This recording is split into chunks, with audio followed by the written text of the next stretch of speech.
Hello, BookTube. I want to thank a lot of you for the messages that I've been getting, even the stern ones telling me to lay down. I want to thank you for the messages I've been getting in the last few days. I am feeling a bit under the weather, and a great number of you have reached out. I leave my email on every video, and a great number of you have reached out, including a great many of you for the first time, to say this feels really awkward. I know we've never met. I watch your videos every day, but I want to tell you, take it easy. You don't need to make videos. Your health comes first. I want to thank all of those people. Those kind wishes are the kind of magic that I did not anticipate would be a part of BookTube, and they're a big part of why this is irreplaceable for me. I also want to reassure that I do not have COVID-19. That was the main worry that a lot of people had, is that maybe I had this pandemic, this novel coronavirus, and I don't. Nevertheless, I want to really thank you. I hope this week be back to making my usual 15 videos a day. But in the meantime, I wanted to get to resume the library tour of Doom. I have a whole bunch of other ideas. I'm behind on tags, even though nobody tags me because everybody hates me, because I smell. I have a bunch of those to do. Maybe I'll do more than one on Tag Tuesday. I also want to do a whole bunch of Zoom interviews. I've done a tiny number. I do Zoom meetings a lot, several times a week, but not for BookTube. And I would very much like to do that. I'd like to interview everybody for BookTube and just talk about the experience, about books, about reading, whatnot. There are quite a few people, even now in 2021, 5 years later, there are quite a few people who would never do a Zoom chat with me, never in a million years, because they think that I'm Satan incarnate. But there are also, I'm finding it easier and easier to simply ignore the existence of such people. I mean, there's a point when simulated moral outrage becomes just stupidity. And I'm happy to say, and humbled to say, that there are far more people who don't think I'm Satan incarnate, and who would be perfectly willing to do that. So I'd like to do that as well. I have a whole bunch of plans. Plans are what you do when you're flat on your back on the couch. uh, but in the meantime, I am still feeling under the weather, so I'm gonna control myself, and we're gonna do a mail haul here. And this mail haul is numerically small. It's only 2 packages, but one of the packages is enormous. It's the biggest box that I've ever got, and the heaviest. It's so heavy that I couldn't get it here into the little book room on my own. My surly houseboy had to go out of his way to lug this thing into the house and here into the room. So we'll do that box second. Before that we have just a normal publisher envelope here, and it's heavy, so it's not anywhere near as heavy as the box, but it could be a finished copy, and that's great because I'm waiting on a number of finished copies, some of which are proving curiously stubborn to come to me. But let's see what we have here. Okay. All right. Rather frustratingly, this is not one of the finished copies that I'm waiting on. Okay, well, that's all right. I'm going to send out a bunch of emails today. Emails I can do. Emails I can definitely do. Reading I can definitely do. Writing I can definitely do. That is absolutely wonderful to prop yourself up on pillows, put your hands on a keyboard, and suddenly be free. That feels wonderful. I mean, that always has felt wonderful to me, but it's really underscored when you're not up for ditch digging. But this is by Johan Grillo. This is called Blood, Gun, Money: How America Arms Gangs and Cartels. And this comes out later this month, so this is late getting to me. The gun control debate is revived with every mass shooting. But far more people die from gun deaths on the street corners of inner city America and across the border as Mexico's powerful cartels battle to control the drug trade. Guns and drugs aren't often connected in our heated discussion of gun control, but they should be.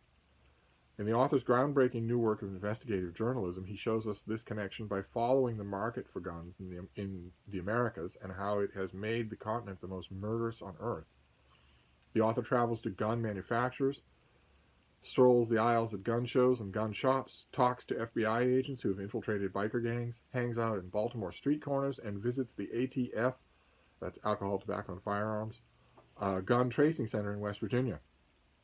Along the way, he details the many ways that legal guns can cross over into the black market and into the hands of criminals, fueling violence here and south of the border. Simple legislative measures would help close these loopholes, but America's powerful gun lobby is uncompromising in its defense of the hallowed Second Amendment. Perhaps, however, if guns were seen not as symbols of freedom, but as key accessories in our epidemics of addiction, the conversation would shift. Blood, gun, money is that conversation shifter. Fascinating. So we'll see if that's true. I should point out here, it's useless, not only because I don't think any of you need convincing, but also because the people who do need convincing cannot be convinced. I should point out here once again, though, that the Second Amendment does not guarantee private gun ownership. If I really did have a subscriber base of 1 million, like some of you think I should have, can you imagine the chaos that would ensue if I had 1 million subscribers? If I really did have that kind of reach, then just saying that line would cause audible screams so collective and so loud all across the alt-right spectrum that you could hear them in the upper atmosphere. You'd be able to hear them wherever. Just me saying that.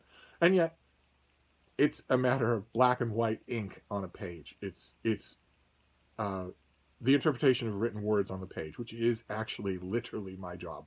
The Second Amendment does not guarantee private gun ownership. So the whole question is moot. The Second Amendment guarantees that citizens can own guns if they are members of a well-regulated state militia. And only then. It doesn't guarantee anything else. It certainly doesn't guarantee that local real estate broker who thinks that maybe his pecker is too small can have a shoulder-mounted assault rifle in his bedroom, or maybe 10 of them. It certainly doesn't guarantee that. It certainly doesn't guarantee that. All of the laws that have metastasized from them, all of these grotesque, dystopian laws, open carry laws in our more depraved states, where obviously mentally unbalanced people can carry long-arm assault rifles on their person unconcealed into the local Arby's. They are not in danger in any way. They are a danger. And yet, their local legislatures have enshrined the protection of that kind of lunacy into law. All of it stems from the Second Amendment, and not just the Second Amendment, but a willful misreading of the Second Amendment. The Second Amendment guarantees you the right to keep and bear arms as a member of a local regulated state militia. So, if you are an American and you are not a member of such a militia and you have an assault rifle, and also I might point out here, I know that this author has good intentions, so I will read this book. In fact, I'll read it today since it's a little late getting to me. But I want to point out there's a hint of a straw man in that setup in the pub sheet, and in this case I don't so much feel like I'm picking on the pub sheet instead of the book, because obviously it reflects the book. And the hint of a straw man is that Americans are only concerned about gun control when there's a mass shooting, and they aren't so concerned when it's guns in the drug trade across the border. I want to point out, the hint of a straw man in that, which is that those two things are not equivalent. The reason why Americans all across the political spectrum get up in arms with a mass shooting is because mass shootings are done on innocents. In crowds, sometimes in crowds of children. Whereas Americans associate the cross-border drug trade, quite rightly, with violence being done by criminals on criminals.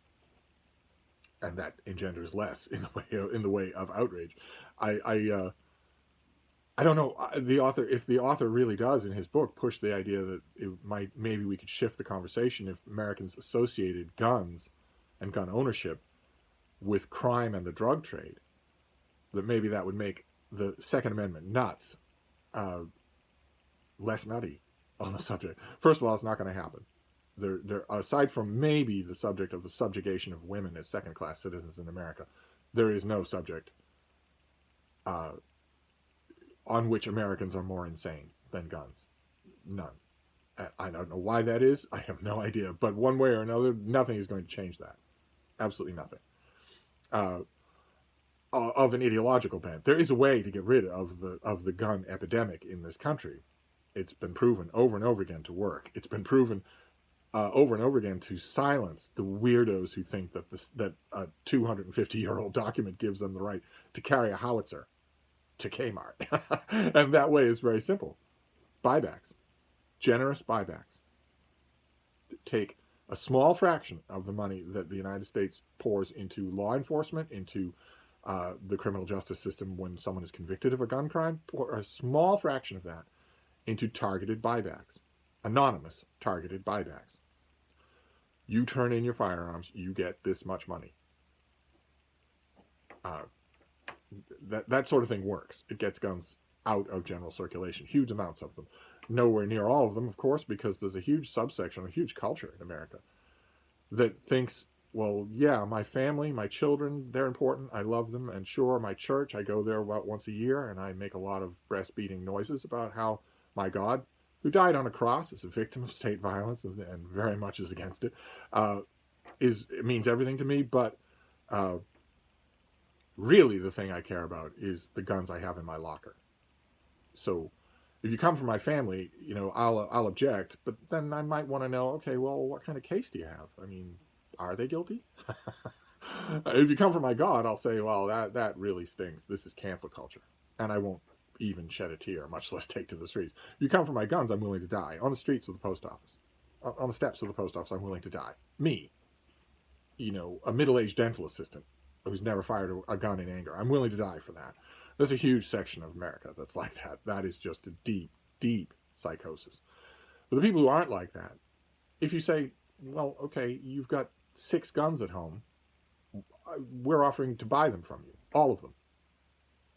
But yeah, that works. People, a lot of the normal people turn those in. And if that were to happen, well, then, you know, that would leave you with the crazy people, and it's easy to deal with them. Absolutely easy to deal with them. Now, unfortunately, the legislative route that works, just say it's illegal. Just rule that it's illegal. You cannot own a gun without a pressing reason. None of this culture crap, none of this handing down a legislation to my children crap, none of that at all. Can't own a gun without a pressing reason. And if you're found to own a gun without a pressing reason, you're in violation of the law. Every country that's ever done that has seen its gun violence go from, you know, double-digit statistics to non-existent. But that's never going to happen here. So you'd have to come up with other ways. And I'm not sure that stigmatizing it with the drug trade will shift the conversation. After all, if stigmatizing gun ownership were capable of working, surely it would work when gun ownership was associated with the massacre of children in schools, the massacre of faithful people at synagogues. I mean, it is associated with that, and people still like it. Gun sales went up after those events. So, I don't know. As you can tell from my reaction, this is a pretty hot button issue here in the United States. Other countries in the world, some other countries, just stare at America. They just have no idea what on earth is wrong with you people. What on earth is wrong? Open carry. When I send friends of mine elsewhere in the world, when I send them pictures that you can easily find on Google of, you know, Joe, Bob, and Jethro loaded with guns, so 2 in the waist holsters and 1 huge thing that they have to strap against their back and that has a mount, so you can mount it on the ground and fire a million rounds a minute or whatever, walking into, you know, the Tasty Freeze and standing at the salad bar armed for war with you know, parents, small children, elderly people sitting at their booths around, always looking at them with open expressed fear. When I send pictures of that, like that, to friends of mine who live in civilized democratic countries, where, for instance, if a public figure were to incite an armed insurrection to overthrow the government, he would be put in jail instead of acquitted. When I send pictures like that to friends who live in civilized democratic countries, they always think it has to be some sort of joke. I've lost count of how many times friends like that have written back and said, this is from a movie set, right? Somebody's filming a movie. Unfortunately, that's exactly what it is. in the minds of Billy Bob and Jethro. That it is a movie to them, in which inevitably they are the hero. Couldn't hit the broadside of a barn. Something happened and they had to open fire. A dozen more people would be dead because of them than if they hadn't been there. All it takes is a good person with a gun to stop a bad person with a gun. Good Lord. Anyway, obviously I have lots of opinions on the subject of the fact that I have gone from living in a normal country in my lifetime, which is, historically speaking, rather brief. I have gone from living in a normal country to living in a Sergio Leone Western. And that's not pleasant. So it's a hot button subject. But then we have this this box. We have a huge box here. It's thick and heavy. So we're gonna open it and see what it is. I have no idea. I'm just noticing now that this comes with a printed invoice. This couldn't really be from a publisher, though. There's no way. No, I think this is from one of you. I think this is just an exorbitant gift. That's all. So let's see what we have here. I have the scissors right at hand, and no matter what it is, it can't be as contentious as a gun book. Gun books in America, they're going to get me going. I have these discussions, or I used to, when I had access to normal people. When I wasn't quarantining, I had access to normal people. I would have these discussions all the time, and always the font, the basis, the wellspring of all of this lunacy is the Second Amendment, and the Second Amendment doesn't say what its fans says that it does. It simply doesn't say that. So they're left only saying, well, it doesn't matter.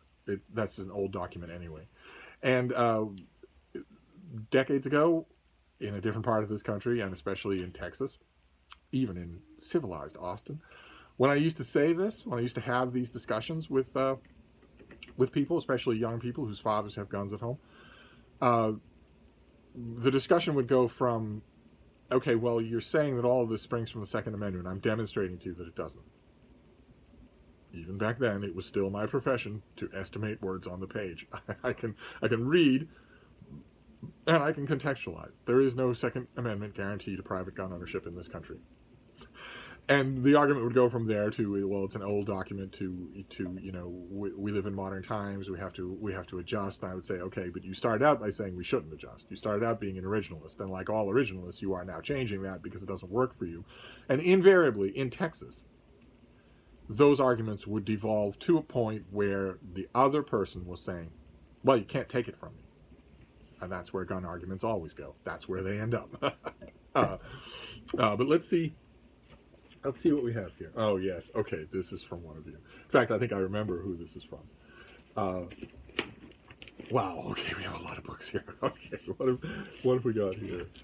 Let me turn this so the cover isn't fighting with me. Okay, here's one we saw on this channel. We've probably seen a few of these on this channel. This is Damnation Island.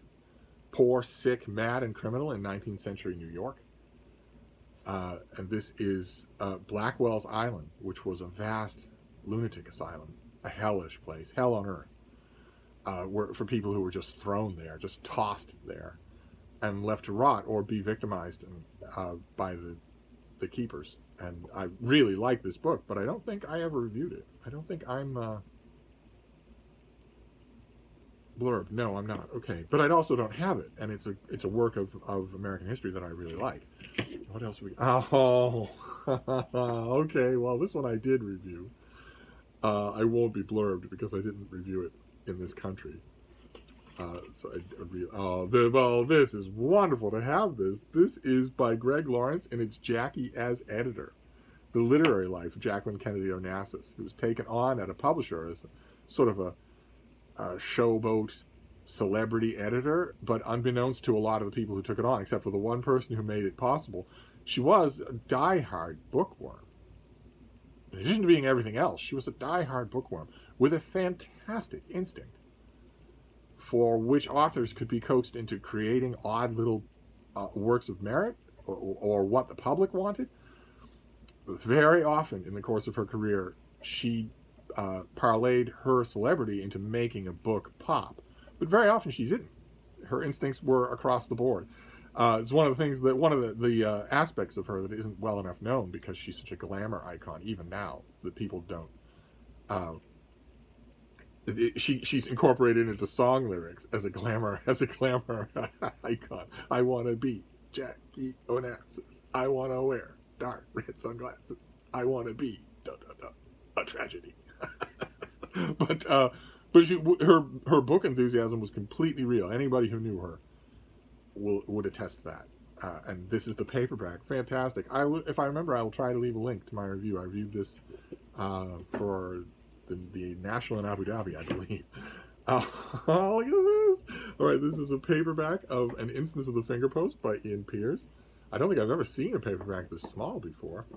It's deceptive because the book is really long. The book is 700 pages long. That has a somewhat daring plot structure. This is the stereotypical big ambitious book that the author was always wanting to write and finally got around to doing. The ambitious plot structure is the 4 different stories. There are 4 different narrators who tell 4 different, sometimes very different versions of the same basic story in the course of this novel. So you have to be paying attention because you're going to have to note the differences in order to try and figure out what really is the case. There's one heartbreaking central story and 4 very different people with very different motives telling that story. Fantastic to get this because I don't think right now, I always send this out. When I get a copy, I always send it out. So I don't think I have a copy of this right now. And that's great because March Mystery Madness is right around the corner. And this book has come up a lot in emails. I leave my email on every video, and I'm happy to hear from you about anything. A lot of people saw the live stream that we did for March Mystery Madness. It's a huge booktube event. Lots of great booktubers that will be talking about mysteries all through the month of March, like we do every March. And it's been pointed out by a few people that it coincides with another great booktube event, March of the Mammoths, where readers are encouraged to read big, fat books instead of just keeping them on the shelf and being intimidated by them. And a lot of people emailed me and wanted to know, is there a way that coincides? What are some long murder mysteries? I always think of this. I thought it was longer than 800 pages, but it's close enough. I can speak. I'm not a host for March of the Mammoths, but I can attest to the fact that if you can get this thing done in the month of March, you've qualified. but that's great to have a paperback, and I know I'm not blurbed on this because it came out and had its huge notoriety when I wasn't reviewing books, or I would have been involved in this conversation. I would have sold a limb to be involved in this conversation. Oh, great. Okay, this is a hardcover a UK hardcover of Furious Hours. Casey Sepp's book about Harper Lee and the book that she almost wrote, a kind of in cold blood style nonfiction fiction book about a famous trial. That she almost wrote it, did a lot of research, was there in person for a lot of it. I loved this book. But this isn't going to have any American blurbs, and I don't think I ever reviewed it. So let's see, what's this? Oh, fantastic! Oh, fantastic! Oh, okay. This is by the editor, the great Otto Penzler, and this is Bibliomysteries: Stories of Crime in the World of Books and Bookstores. Big, generous volume from Pegasus Books. So this must be the UK. This must be the UK edition because I'm pretty sure this was Black Lizard in America. Well, I don't know, but one way or another, that's fantastic. Absolutely fantastic. There was, I believe, a second volume of Bibliomysteries that I've always resisted. I think the second volume is even bigger than this one. I've always resisted getting it when I see it because I didn't have this one. Now I have the first one.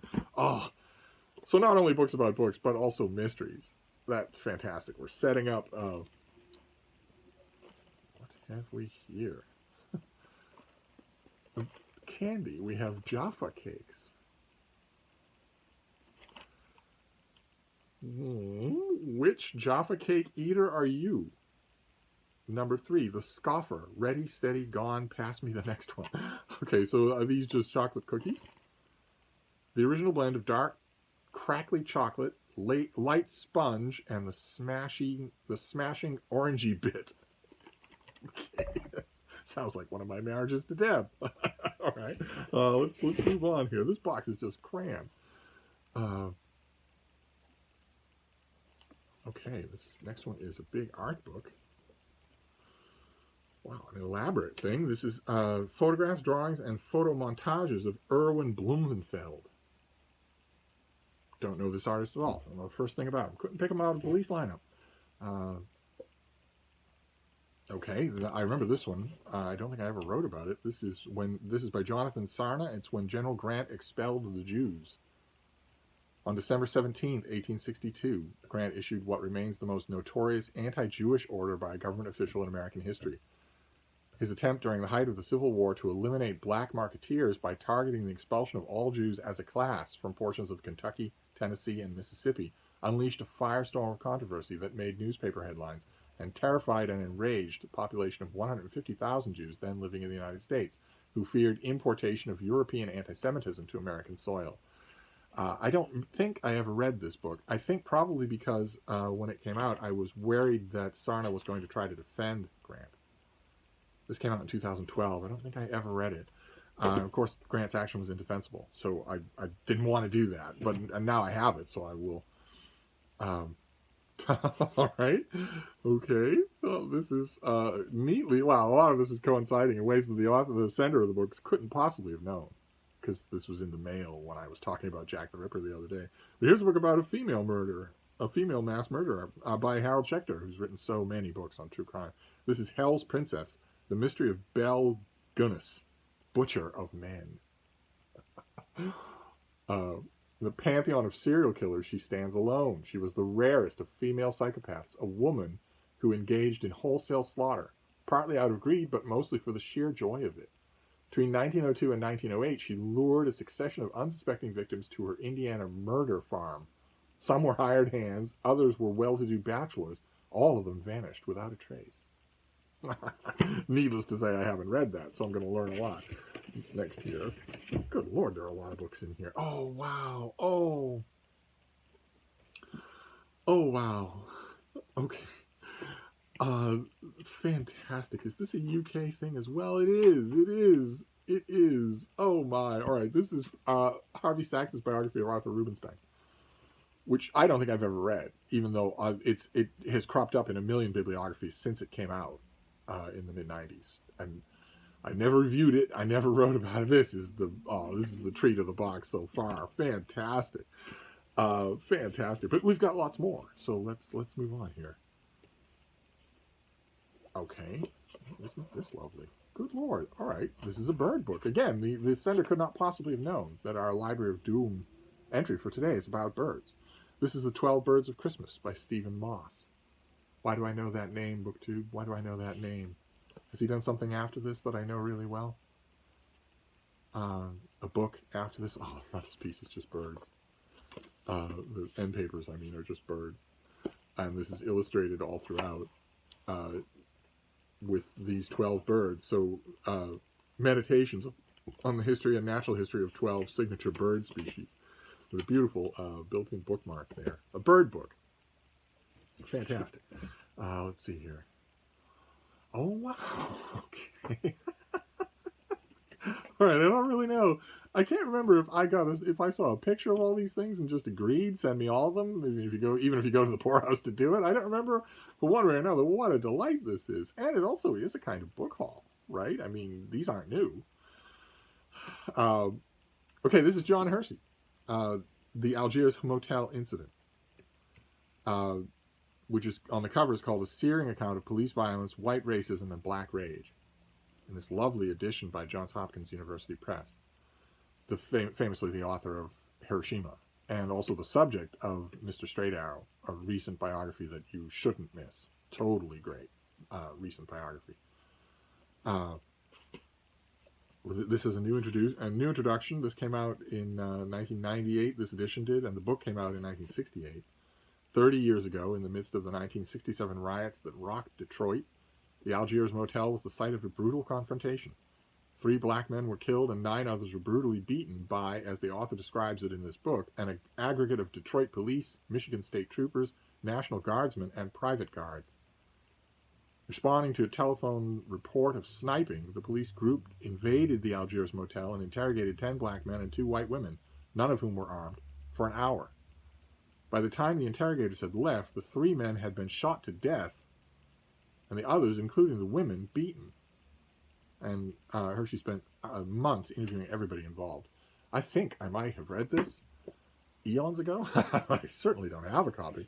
What have we got here? Oh my! Oh goodness!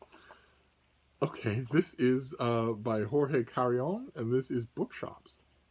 Just a cute little book about bookshops. Why do bookshops matter?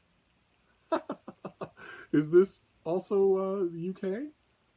Is this also UK centered? Probably. Yeah, probably. Wow. Something that Jason Harrigan should have. Look at that. All right, okay. I'm a big fan of... oh, look at this.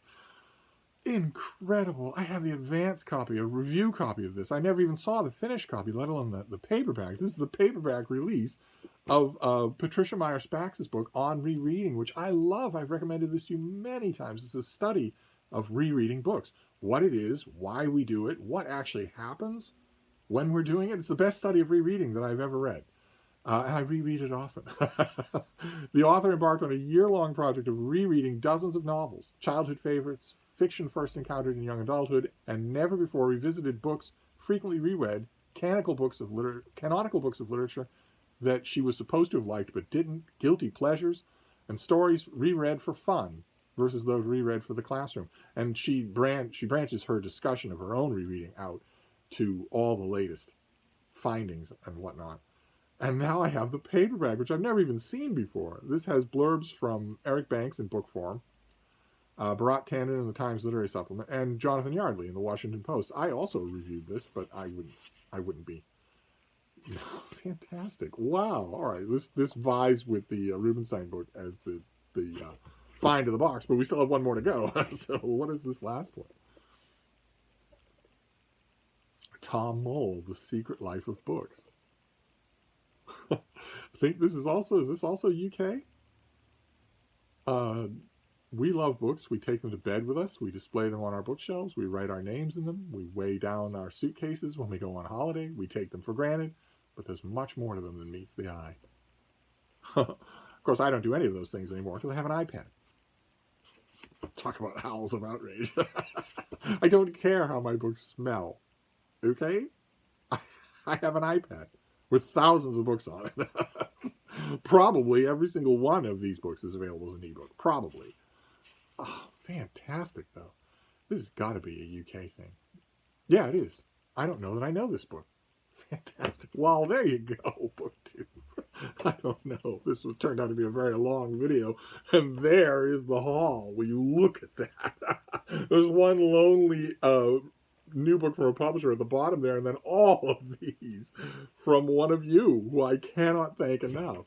Good Lord. Not only that, but candy. This is incredible. Like Christmas. Just a box full of books. I'm hoping that the sender did not go to backbreaking expense to send these things, but boy oh boy, there are a lot of bullseyes here. A lot of books that hit the mark. I'm gonna turn off this video because I'm exhausted. I'm gonna turn off this video, locate myself on the couch surrounded by pillows and blankets and snow, and just luxuriate in this gift. What an incredible gift. So this is an example of rule number 1. Rule number 1 on this channel, for those of you who are new, is don't send me a book. This person flagrantly broke rule number 1, flung it down and danced upon it, as Mark Twain would say. And yet I cannot object, because there's a lot of things in here that I want, that I really want. That is amazing. So I'm just going to shut up. Rule number 1 still applies, but I'm just going to shut up, because Lord Ganesha does not like hypocrites. He doesn't like much of anything. Just to those of you who don't know, maybe Wikipedia'd him. He doesn't like much of anything, except the ladies. He's very fond of the ladies. But that's a subject for another video. So I'm going to wrap this up for now. The person who sent this, I cannot thank you enough. You have brightened up a fairly drab day immensely, as more than anything that could happen. So I'm very grateful. I'm going to stop babbling, but I will be back. Thank you, BookTube.